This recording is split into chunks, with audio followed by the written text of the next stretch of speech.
Paulo Cruzada, you need to apologize to Teacher May. Teacher May, she doesn't do anything to you. You know, I talk with J. Rick Silva. You should respect with Teacher May. The time when I made enemies with Teacher May, I regret my consequence that I will never bully Teacher May because she is my former teacher. If she is my enemy, if she is my uh, former teacher, she is my teacher. She is my former teacher. Oh, if she's not my teacher, if she's my enemy, she is my former teacher. Oh, remember that, Paulo Cruzada. Don't be like Miguelito in Batang Quiapo.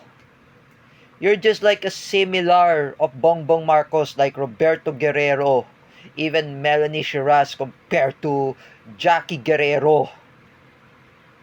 Like me, I'm just like Enteng, oh, like in Batang Quiapo. Remember, Paulo Cruzada, here's the one thing, oh, there's Tanggol, who's compared like Kiko Barsaga. Oh, remember, there's Kiko Barsaga is Tanggol. Can you please, Paulo Cruzada, don't politicalize Teacher May. Teacher May is just like David Dimagiba. Like I watch in Batang Quiapo. Me, I prepared like David Dimagiba. Oh, I cannot fight to just like in what the characters like Tanggol, who's portrayed by Coco Martin. Like I mentioned, don't make an enemies like that. Me, for example, when I respect enemies, oh, during the time it's coming Valentine's Day, when I ask Paulo Cruzada, oh, Paulo Cruzada, when I was told by Apollo Sanchez and Jerick Silva, don't bully my former teacher. Teacher May, I mentioned, she's your former teacher. Oh, during the time, oh, you know the time when I seen that picture, I don't have a picture of Teacher May. Oh, I was with um, Teacher Honey or Teacher Maxi. Oh, you, Paulo Cruzada, you were the time with Teacher Connie, year 2007 oh, and 2008. Me, I was with Teacher Marisa during 2007 and 2008. Before with the Teacher Lendel, oh, before Teacher Jessa. You should never harass Teacher May. You know, Paulo Cruzada, someday you will regret your consequence. Because right now, Teacher May had reported you in barangay, or she reported you to NBI, or she reported you to the authorities. Oh, she talks to the Joel for her law office, or the close friend of the father of Aton Comentador. Oh, she talks to the father of Aton Comentador in Cubao. Where's Joel for her office? I want to file the cases against Paulo Cruzada. Oh, remember, Paulo Cruzada, whenever I said to you, Teacher May is anti-Marcos, or if she's a pro-Duterte, just let her be.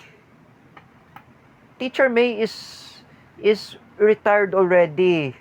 Like I said, retired na nga po si Teacher May. Hindi na yan natuturo. It is not really teaching where does she found and where she's where she's working at. Oh,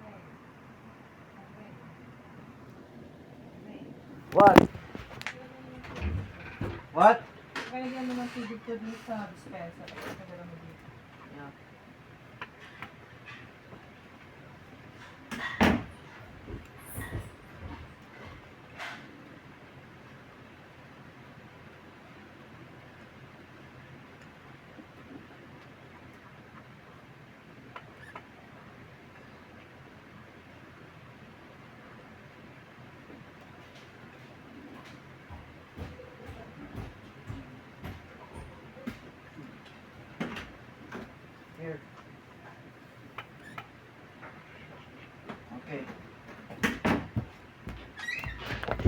Just like I said before, don't be like Miguelito, Paulo Cruzada.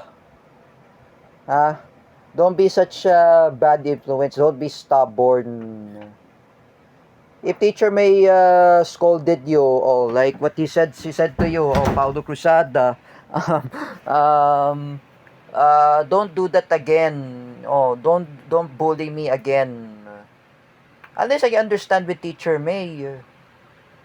Teacher May, she always caring to us, Paulo Cruzada.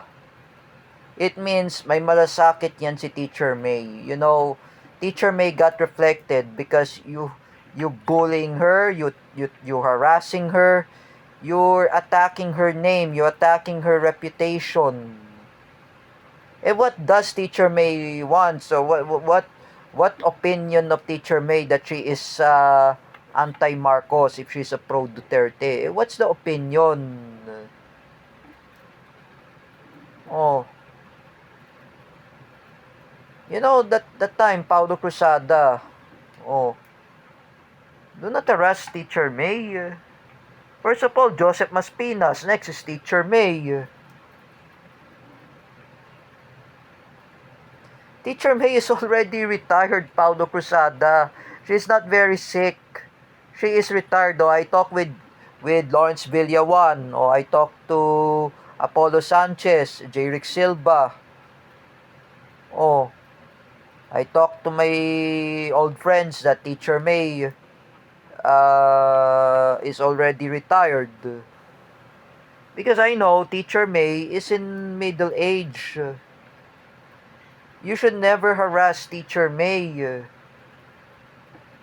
Oh, look at the time when Ate Marisol said to me about Paulo Siaco. Paulo Siaco, oh, he doesn't like quarreling, or he doesn't like political debate. You, Paulo Cruzada, you like political debate. You're debating with Teacher May. Let her be. She's my former teacher. You know, that time when I was told by Kuya Ver said to me, when people have their own opinion, just let it be. Oh, for example, Teacher May is anti-Marcos. She's a pro-Duterte. Oh, what's the opinion? Oh, at least Kuya Jojo doesn't like politics. Oh, now he switched side with Duterte. Oh, he's a pro-Duterte. Oh, like you, Paulo Cruzada, do not harass Teacher May if she's a pro-Duterte, if she's anti-Marcos. She's your former teacher. Oh, if she's a former teacher, how would you harass Teacher May? When you do that in the first place? You know, Teacher May is already retired. Oh, look at her. She attended the graduation with her nephew Rafael in Ateneo. I did not congratulate Rafael. Oh, because I know I was busy. I respect Rafael.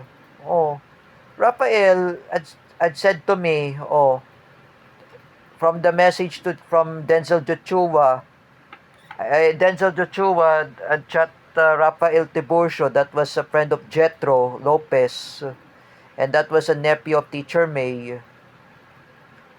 Rafael Tiburcio had already blocked Paulo Cruzada because he doesn't know him. Hindi niya kilala yon. Oh, you know, for me, Paulo Cruzada, with all due respect, do not harass Teacher May, because Teacher May is very retired, and then what you realize, you bullying Teacher May.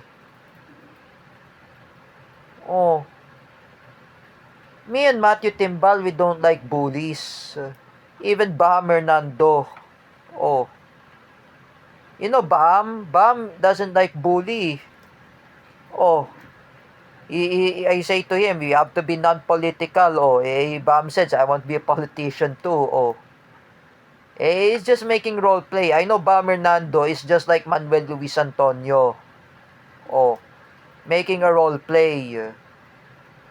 Oh, it's just a role play. I know me and Jerick Silva, we are non-political. Like I say to you, Paulo Cruzada, do not politicalize Teacher May about the involvement of the rivalries of Bongbong Marcos and Sara Duterte. Wala yung kalalaman yan si Teacher May. If Teacher May is pro Duterte, you're pro Marcos, Paulo Cruzada. Me and Jerick Silva and Kuya Bear and Cedric Mariano, we are neutral. We are pro Philippines. What's the problem? Oh, what's the problem if Teacher May is pro Duterte if she's anti-Marcos?